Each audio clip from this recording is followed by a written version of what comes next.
अस्सलाम वालेकुम दोस्तों, मैं हूं महानूर कुरैशी और आप देख रहे हैं learn Pakistan.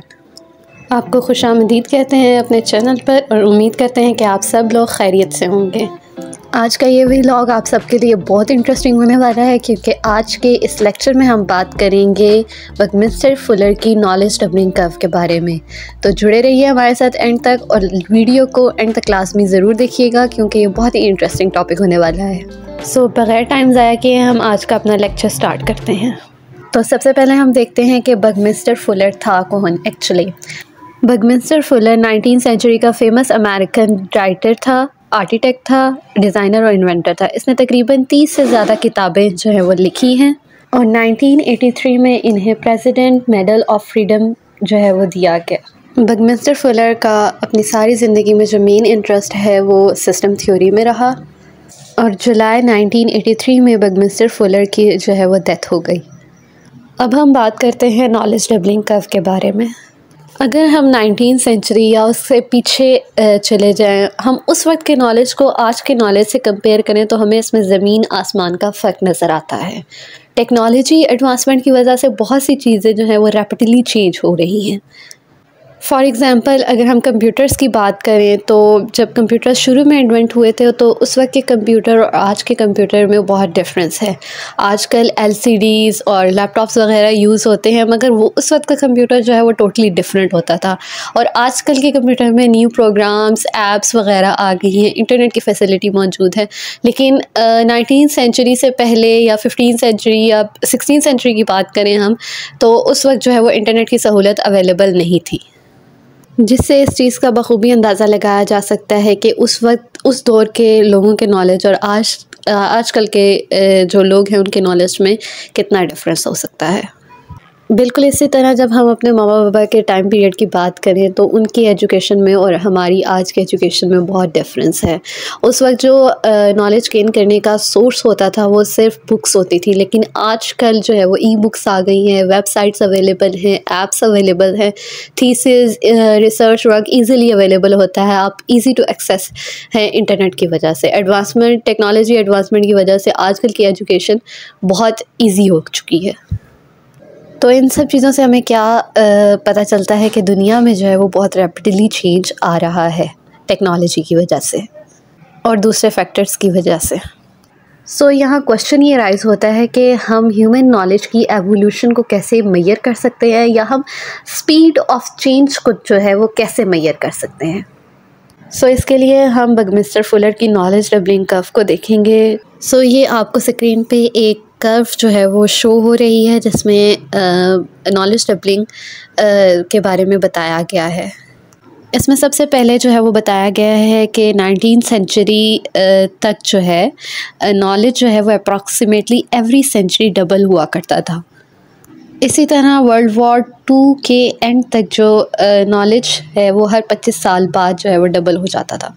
Nanotechnological knowledge is doubling every 2 years and the clinical knowledge is doubling every 18 months. But current average knowledge is doubling every 13 months. IBM जिसे इंटरनेशनल बिज़नेस मार्केटिंग कहा जाता है उसने ये प्रिडिक्ट किया कि 2014 के बाद जो नॉलेज की रिकॉर्डेड डबलिंग है वो 11 to 12 आवर्स हो जाएगी।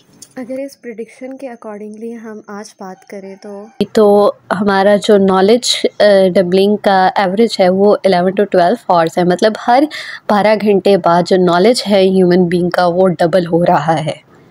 सो इससे हमें पता चलता है कि नॉलेज जो है वो स्पीड ऑफ लाइट की तरह डबल होता जा रहा है। लेकिन इसके पीछे रीज़न्स क्या हैं, अब हम कुछ रीज़न्स को डिस्कस करते हैं। इंटरनेशनल बिज़नेस मार्केटिंग के अकॉर्डिंग जो इंटरनेट है उसका ग्रेट इन्फ्लुएंस है आजकल के नॉलेज डबलिंग में। जैसा कि हमने देखा कि इनकी प्रेडिक्शन थी कि 2014 के बाद जो नॉलेज है वो हर 12 घंटे बाद जो है वो डबल होगा। तो आजकल के अगर हम इस सिनेरियो में बात करें तो इंटरनेट जो है उसकी वजह से हर रोज़ जो है वो नई रिसर्च थीसिस वगैरह आ रहे हैं जिससे एक्सेस आपको ईज़िली एक्सेस है हर इंसान के लिए और वो उनके थ्रू जो है वो नॉलेज गेन कर सकता है। तो IBM के अकॉर्डिंगली जो नॉलेज डबलिंग में एक मेन फैक्टर है वो इंटरनेट है। इसके अलावा जो टेक्नोलॉजी है वो हमारी लाइफ्स को जो है वो शेप देती है, हमारी लाइफ्स में चेंजेस आती हैं टेक्नोलॉजी की वजह से। और ये टेक्नोलॉजी ही है जो आपको एक दूसरे के साथ कनेक्ट करती है। मतलब दुनिया के एक हिस्से में एक इंसान बैठा हुआ है, वो दुनिया के दूसरे हिस्से में बैठे हुए दूसरे इंसान के साथ कनेक्टेड है, अवेलेबल है 24 हॉर्स जो है वो थ्रू इंटरनेट और थ्रू टेक्नोलॉजी वो एक दूसरे के साथ कनेक्टेड रहते हैं। फॉर एग्ज़ाम्पल हमारे पास जो स्मार्टफ़ोन्स हैं वो आज से 25-30 साल पहले यूएस के प्रेसिडेंट के मोबाइल फ़ोन से कई दर्जे बेहतर हैं।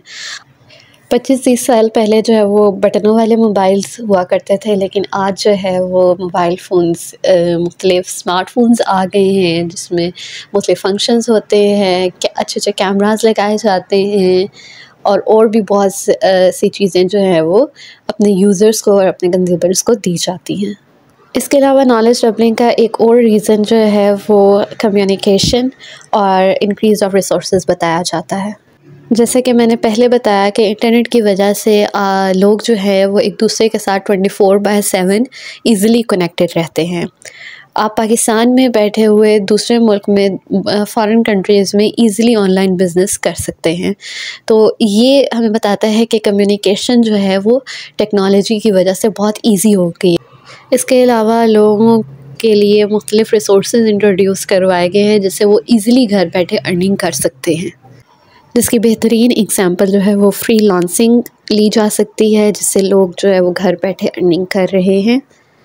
ना सिर्फ अर्निंग बल्कि घर बैठे वो नॉलेज भी गेन कर रहे हैं। नॉलेज डबलिंग और टेक्नोलॉजी एडवांसमेंट का फ़ायदा एक ये भी होता है कि इससे क्रिएटिव और स्किलफुल पीपल्स जो हैं वो आगे आते हैं और उम्मीद की जा रही है, प्रेडिक्ट ये किया जा रहा है कि आने वाले दौर में जो है वो क्रिएटिव और स्किलफुल लोग जो हैं वो दुनिया को रूल करेंगे, जो कि एक बहुत अच्छी चीज़ है।